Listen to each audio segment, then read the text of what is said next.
We had a positive job surprise today. Not enough, though, to boost stocks. Let's add it up here on the close. Michael Siri is president and owner of Siri Futures. He trades metals, soft and hard, grains, energies, currencies. He joins us from CME Group in Chicago. A few blocks away at our Chicago bureau is Lincoln Ellis, managing director of the Lynn Group. He co-wrote the recent report, Recovery at Risk, and says that stocks are still on shaky ground even after the Fed's move this week. We'll start with Lincoln because if you've been long, Lincoln, the ground doesn't feel so shaky. And then you look at today's jobs numbers. You got QE2 plus the jobs picture is getting better. Isn't everything okay? Aren't we in the clear?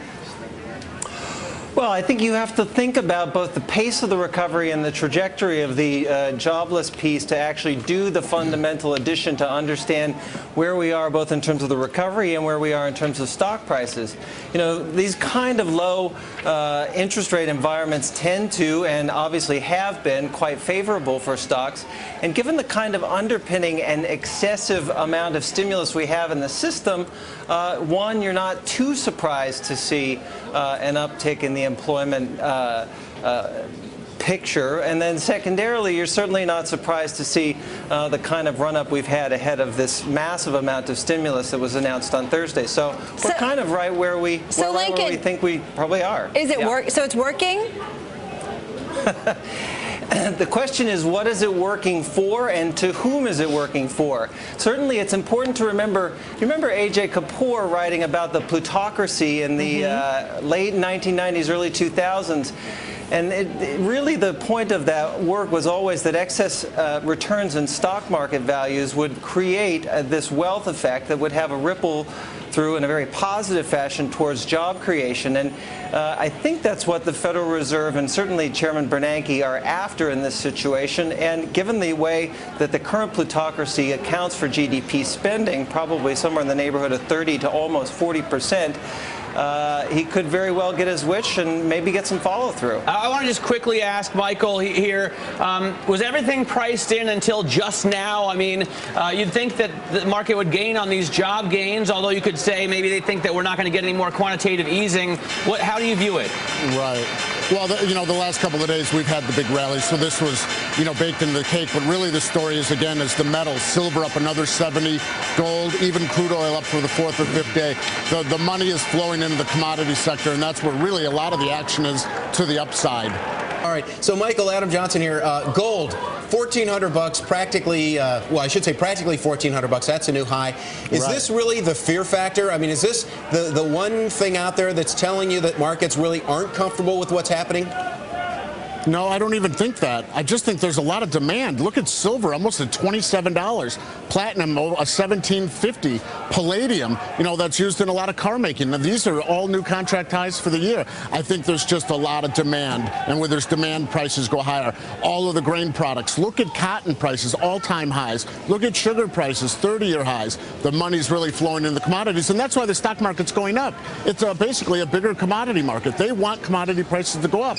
It helps all the commodity stocks go up, and that's what's moving the indices. Hey, Lincoln, it's Dominic here. Speaking on this theme of this international kind of commodity theme going on, a lot of people are saying, including Mark Mobius over at Templeton, that all of these kind of emerging market flows are coming in because basically QE2 is forcing people to go elsewhere around the world. Is this going to be one of those bad byproducts of all this liquidity in the system right now? People want to not be here anymore, but everywhere else but here. Well, that's exactly right, and that's also what you're seeing. I remember Adam talking about it earlier in the week. Commodity markets, you have to remember, are infinitesimally smaller than most of the other publicly traded securities markets. So when you have investors looking for alternatives to both fixed income, which people feel quite unclear about, particularly in a potentially a rising rate environment, and stocks, which they've gotten burned 3 or 4 times in the last decade, obviously they're looking for alternatives. When that amount of money goes heading towards those very small entry points, prices move at exponential rates, and that's absolutely what we're seeing. It's for us what we're fearful of in terms of the adverse effects of what policies like QE2 could bring about.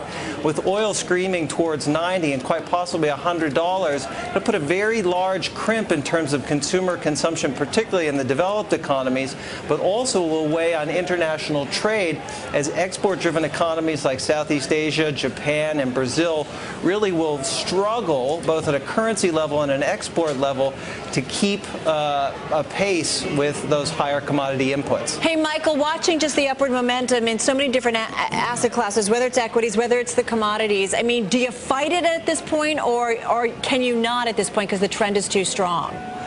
I still think the trend is there. You just might have to deal with the option markets or trade small because the volatility is very high. Silver was up $1.80 yesterday, up 70 today. You could have a $5 up day, a $5 down day. You could have a $100 up day in gold or down. So the volatility is definitely there. But these markets are for real. The government wants higher prices, and they're getting them, and they're going to continue to get them until they stop what they're doing. I mean, go ahead. Lincoln, I want to ask you, I mean, do you think that's one of the reasons that we got a stronger jobs number, that the Fed is telling everybody, look, we're going to flood this market with money. People are going to obviously go and buy a lot of commodities with that, and commodities producers contributed a lot to the jobs market. I mean, is QE2 in a way working for the jobs picture here? Well, I think what we did was the simple addition of putting together the inventory build numbers from the summer and the uptick in factory orders from the previous month, and that simply gave us a number right at 100,000. 150,000 was simply because we haven't begun to see the kind of state and local layoffs that we'll see in 2011. But the pace, remember, it's about the pace of change. When we were at these levels, at these highs in April, we were expecting a 3% GDP number for 2011. We're now expecting 2.4, and we were at $100 in earnings for 2011, and we're now just barely at 95. So putting the math back together at this later stage in the recovery when we're clearly slowing down, I'm not quite sure why investors are paying up here, other than that we are absolutely going to inflate these prices. Michael is totally right. Liquidity. Exactly. I only know that because Lincoln always tells me that when I message him every day and say, dude, why are you so pessimistic here? Why is the market continue to go up? And he writes back in all caps liquidity with 3 exclamation points. Well, what about the train leaving the station, Michael? Do you get that sense down there as orders come into the floor that the retailers have, frankly, just been left out? I still don't. With repricing these commodities at this low dollar, we're going to go, we're still several hundred points away in the dollar from 2006 lows. We even test that. You're going to see, you could literally see silver in the mid-30s, and you could see gold at 1,800, and you're going to see crude, in my opinion, above 100. It's just the demand is there. People want it. It's 2008 all over again, but instead of the banks buying it, it's the federal government pushing it. Even better, they have deeper pockets. Lincoln, do you agree? Could you see prices up that high? I mean, will your liquidity really boost gold to $1,700? Absolutely, Matt. And for your birthday present today, we should probably buy you a bar of gold. You should. And stick it in a vault and get it, and we'll give it back to you next year on the 5th of November. That is such a sweet thing for Lincoln to say. Can we charge him interest on that? Lincoln, I want to ask you, because you've been so bearish. We always kid you about wearing your bear suit and getting rid of it, and you obviously haven't. I mean, what's it going to take to change your mind here?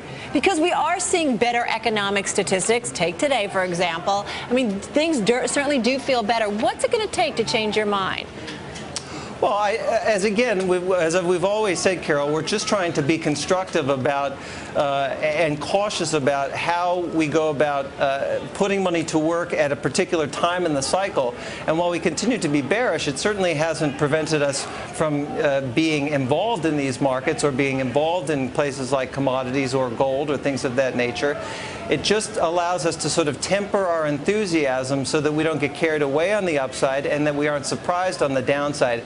And that's really, what we need to be conveying to investors out there. You're more bearish on really the economy, and you look at the market constructively because of all the liquidity coming into it. When does that turn around, though? And does it end in kind of a horrible drop? I don't know when it ends in a horrible drop, but we're right at the kind of a place where we spent 2.5 months rallying in the spring, and we spent the last 2.5 months rallying here. Okay. Europe is bubbling over. It could happen again. Hey, we're bubbling over here, too, because Mr. Miller has a birthday, Lincoln, and I know you wanted to do something for him. Uh-oh. Happy birthday to you. Happy birthday to you. Happy birthday, Mr. Matty. That's so kind of all of you. Happy birthday to you. That's the first time I've time I've heard Lincoln sing in English in so long. Thank you very much, Lincoln Ellis.